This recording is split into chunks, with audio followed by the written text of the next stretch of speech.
Everyone who considers Christianity brings heartfelt questions and intellectual objections born out of real-life experiences. They're looking for answers, but even more, they're looking for a safe place to ask their questions. Join me as I meet with a group of people who don't believe in the Christian faith to discuss 6 of the most common objections to Christianity. Welcome to The Reason for God.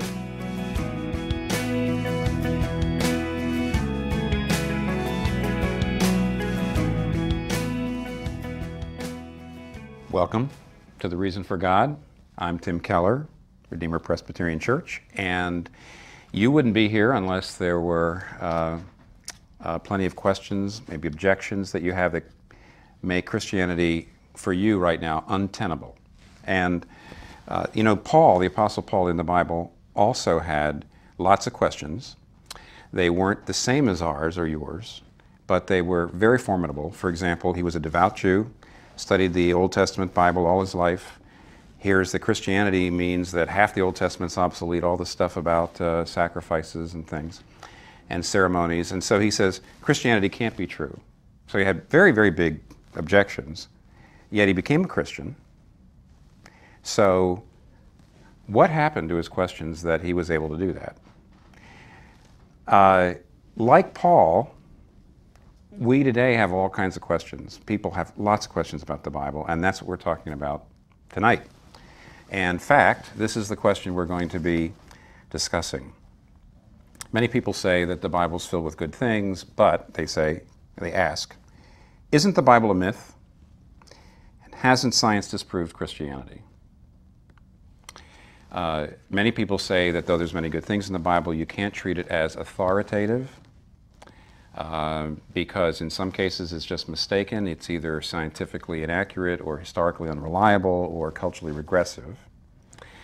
And yet Christianity says you have to believe the Bible, you have to not only believe it, but you have to trust it and take it into you and into your heart, and it changes you. So that's quite a big difference between what most people think about the Bible, what Christianity says about the Bible. So the question is that possible? Let me just ask you to start, how do you feel about the Bible? What do you think about the Bible? I'm not sure whether people believe in the Bible through rational scholarship or study. For instance, I'm Korean. I grew up going to church. Most Koreans I know grow up going to church, and I feel like a lot of times their belief in the Bible and in Christianity arrives from that cultural pressure. It's unclear to me whether they've really thought it through. I'm Japanese American. It's probably, I think half the immigrants of Japanese American ancestry or Japanese ancestry in the US are either Methodist or Buddhist. But I would say probably 80 to 90% of them actually go attend those churches or temples for social reasons, which is a big reason. I mean, I actually went to Methodist, it's probably a lot, Presbyterian, Catholic, I don't know what. I went to a whole slew of Christian churches. I remember sticking pictures of Jesus on stuff. And then my dad shifted me actually, or all of us, to a Buddhist temple toward high school, late elementary, because he was actually not a non-believer. He was not Christian, he was actually anti-Christian. And he wanted us to think about our spouses coming from the Buddhist religion. But it was just social, it's a social thing. My biggest problem is God is an omnipotent being. In fact, the problem of omnipotence, is really tough for me, and sort of logically, philosophically. That puts him on the hook, doesn't it? If he's omnipotent. Yeah. Well, it also means he can do anything. He can create a history or a sort of. He can create fossils. He can create. He can create anything, any impression, or any. He can do anything basically. I think it's interesting that there's this opposition between myth and truth. I don't think that necessarily has to be the case. Some myth is maybe something that we all imagine collectively. If I have an idea about something and if we all kind of believe in it, then that's something that maybe could be a mythic tale. But I don't think it's necessarily necessary for it to be factually true in order for it to be important. I wonder if that's not, if the question isn't in itself a trap or a dichotomous setup from the beginning. I'm a big believer in that the answers you get are shaped by the questions you asked. I think for me, it's really important to be clear on what we mean by particular words, because in the end, we're empowering, particularly I think in the Christian religion, we're empowering words to mean so much. For me, it says, did Jesus come, die on the cross, or did he not? And for me, that is very important. That's the most important because it holds all these ramifications with it. If he did do that, then that changes everything, as opposed to if he didn't do that. I think that, to be part of Christianity, part of being part of Christianity is to accept the whole Bible as for what it is. And I think that that's something that I can't support. I think the essence of the question is asking, do you think the Bible is true or not? Whereas myth is sort of the way we say false.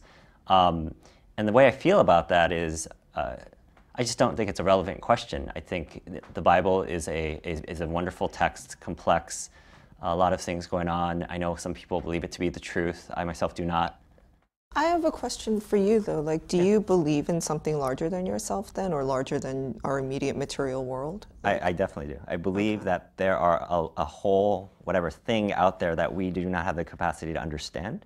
I don't necessarily make that into a human being-esque type person, certainly male, bearded, or whatever manifestation is. I think it's, there's a very sort of scientific way I understand things beyond what I understand. Actually, I'm curious, and why do you believe that? I mean, Eunice Why do I believe? Eunice is right. Plenty of folks don't believe in anything beyond the material. So I'm curious why, you say, I know there is something, and I'm just curious why you know, or how you know. Well, I don't know I know, but science brought me, I would believe, to belief in faith. I believe in faith. Now, what does that mean? Absolutely. That's interesting. The highest harmonics of science, you realize that science in of itself is a theory. It's a myth. I mean, it was crazy when my college teacher in chemistry class told me, by the way, this is not real. I'm like, what are you talking about? It's like, we don't really know molecules or atoms exist. It's all theory. And I'm like, oh my gosh. So I actually think science, in a way, I see it also as a religion, and in of itself should be scrutinized. Emotionally, I'm drawn to Christianity. It fulfills voids in my life or needs or gaps that I need filled. So in that sense, it does. I think the way I look at the Bible is definitely more scientific. Evolution is very crucial for me, it being able to mesh into the Bible properly, because I definitely believe in evolution. So if the Bible says evolution does not exist, then I feel it loses credibility.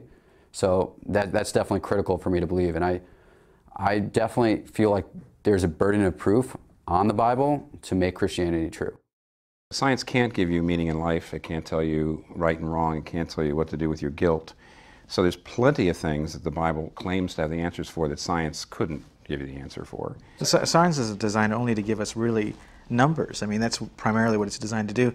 But if we use the same criteria, science can't tell us what love is, just even between people. It can't give us that. Totally agree. Well, I think the I don't know what you call the dichotomy between science and religion, between myth and reality, or myth and truth. I don't know, it seems to me that there's a lot of misunderstanding about it on both sides. They're almost like two kids in a schoolyard kind of accusing each other, basically, or sort of claiming territory in some sense. And I think for me, science is a methodology. It's a way of exploring reality. It doesn't necessarily make assumptions or come to a final conclusion about what is reality and what is not. So, other questions about the Bible and belief in the Bible?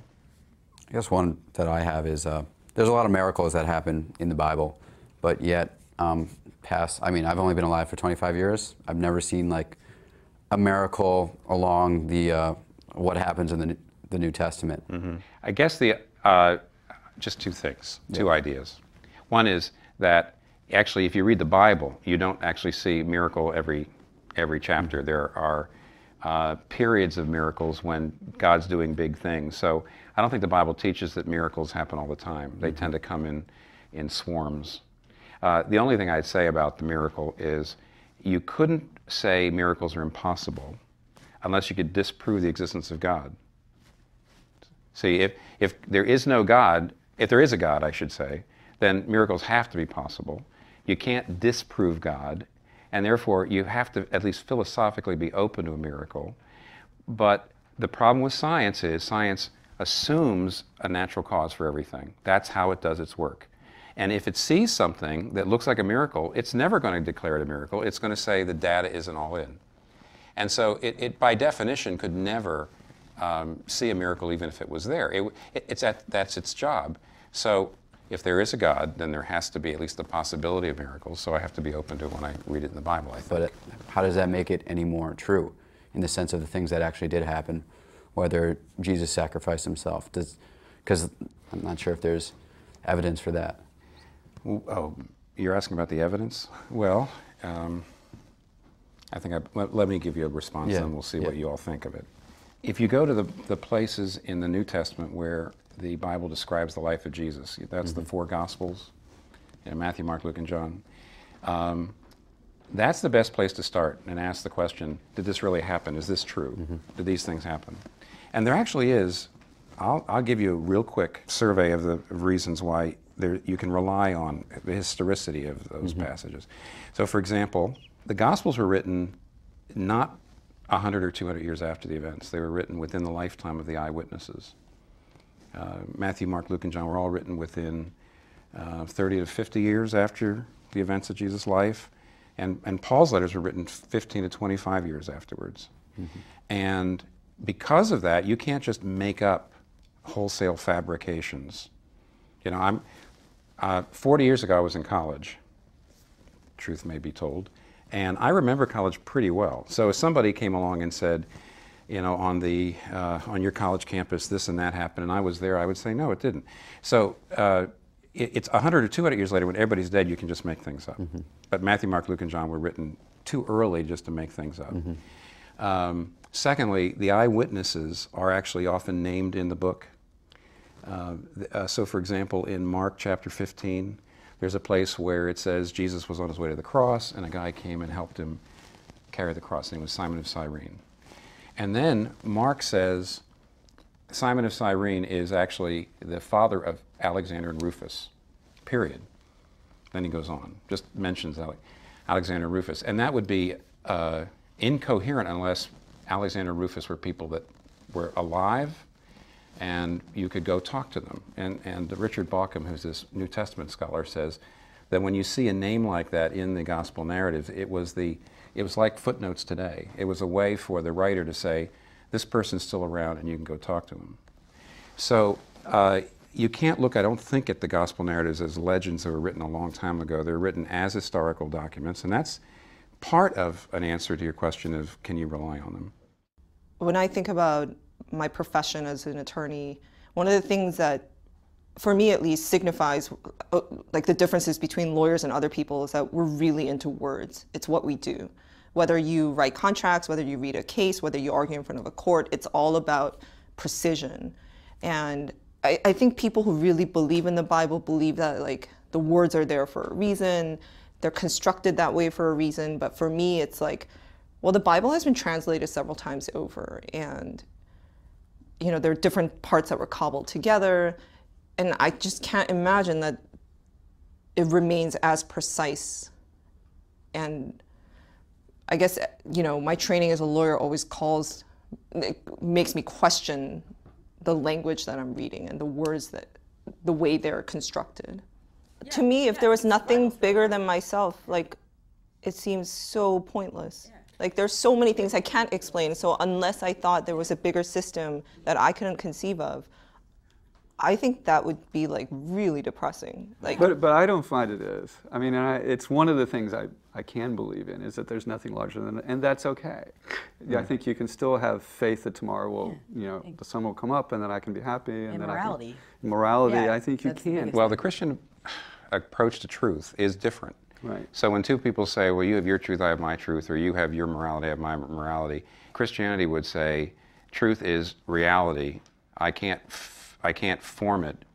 It's there. So for example, if I've got a tree in the middle of the street, truth is that there's a tree in the middle of the street and I better turn my car to the right or the left. If I say, well, what really matters to me is that, you know, I don't want to feel there's a tree there, or, you know, that's not meaningful to me, then the tree will kill you because you'll just go right into the tree. Now, I think most people believe at the physical level that some things are true and some things are false. Whereas I think when it comes to the moral and the spiritual, people say, well, it's up to you to decide what is right or wrong for you. Christianity says there's more cohesion between the physical and the spiritual realm, and says that you do need to forgive, you do need to love, and these things are, if you hate or if you don't forgive, and you do need God, and if you don't have God, then it's like running into a tree, because there's something about your nature that needs these things, and if you don't have it, you're out of accord with your nature. So the Christian approach to truth is somewhat different. It's not, you have your claim, we have our claim. But does it also have these expectations that you can't live up to? I mean, for example, like, you know, I dated, you know, very strict Christians in college, and, you know, I obviously didn't have an affiliation to a faith, and, you know, they have in my opinion, you know, you're in college, you have this unlivable standard that you can't live up to. So I think it also makes the kids I think it also causes a lot of turmoil for a lot of children, you know, because their parents put this unrealistic pressure on them to live up to this, you know, this code of ethics, this moral, but it also impedes on their life, like living their life. Touché. It is true that a lot of Christians look at the Bible just as moral truth that we have to live up to. And I know the way I just put it was pretty stark, like, there it is, it's true, you obey it, or else it's like running into a tree. I know that was pretty hard hat. But part of the truth of the Bible is that God forgives, that the whole reason why Jesus comes into the world is not just to kick you into shape. The reason he comes into the world to die, why is that important? It's to forgive you for your sins, so that you're actually saved not because of what you do, but because of what he's done, which on the one hand shows that truth is important, but the heart of the truth is that you're not related to God, this is the Christian gospel, by living a good life and by attaining to something, but by recognizing your weakness, your need, your frailty, and trusting in him. So that attitude you're talking about doesn't actually fit with my understanding of what the message of the Bible is. I feel like you could find truth in a lot of things. People find truths in different areas of their lives. I find truth in different things than somebody else might find truth. So I think there's truth to the Bible if you believe that there's truth. I spend a lot more time on the subject wrestling with what is truth, and I found my truth to be that people don't need religion to be moral. What I would say to you is it implausible to you that it might not be true? I mean, would all your work, if someday you had to face the fact that all your work was for nothing, would you be able to do so? So, am I open to the possibility that Christianity isn't true? Right? Is that what you're asking? Yeah. Well, the reasons I believe, so just speaking personally, are both rational and you might say existential. That is, there's two reasons why at this point in my life I feel Christianity is true. One is I think about it, I look at the arguments, I think reasonably, and I feel like on the whole the arguments are very strong, and that's my rational side. I could imagine in a group like this having that, you know, some of my arguments that in my head are strong being weakened, yes. Could I be open to you perhaps in here, you're bright people, dismantling some of my arguments? Yes. The existential part, that is a sense of God's presence, a powerful sense of God's presence, which came into my life after I first was convinced that probably Christianity was true. Then I got into it. Then I had these very strong experiences of God's presence. That's not going to go away very quickly. I'm a composer, and I believe in the world of art, and art is all prefabricated. Someone made it, and it's true for the moment, it's true for your experience. So for something to be real, it doesn't have to be authenticated in some kind of history. So, you know, is it real or is it not? It's more, does it resonate? Does it seem emotionally true? Does it seem spiritually true? And the scientific aspect of whether it's true or false, it doesn't seem relevant to me. Although I'm interested to think about why someone who does believe the Bible needs it to be true as well. That I'm interested in. let me conclude with an observation. If you were reading Caesar's Gallic Wars, which is a historical document, ancient document, and you had to determine whether or not it actually happened, if it was true, or whether it was legendary, you would be objective, because it wouldn't matter to your life whether it was true or not. It doesn't make a difference. However, when you read the Bible, especially if you read the New Testament and you ask, did Jesus really say these things? Did he do these things? Was he raised from the dead? That, of course, if it's true, has a huge impact on your life. And therefore, nobody's really objective. You can't read something like that knowing its impact and be objective. Now, if Eunice someday becomes a judge, if she finds herself having to sit in judgment on a case in which there's a company involved that she is invested in, and therefore the case going this way or that way would affect her financially, she's going to recuse herself because she says, I'm not objective. The problem is, when we read the Bible, we can't recuse ourselves. And therefore, instead of just saying, well, I don't want to go there, we have to read it as objectively as possible. We really have to check ourselves. We may want it to be true, we may not want it to be true, but we, as much as possible, have to look at the evidence and study it very carefully. And what that means is, in the end, that if we are skeptical, we should be skeptical of our skepticism. This was a great time, and I'm really looking forward to the other discussions. Thank you.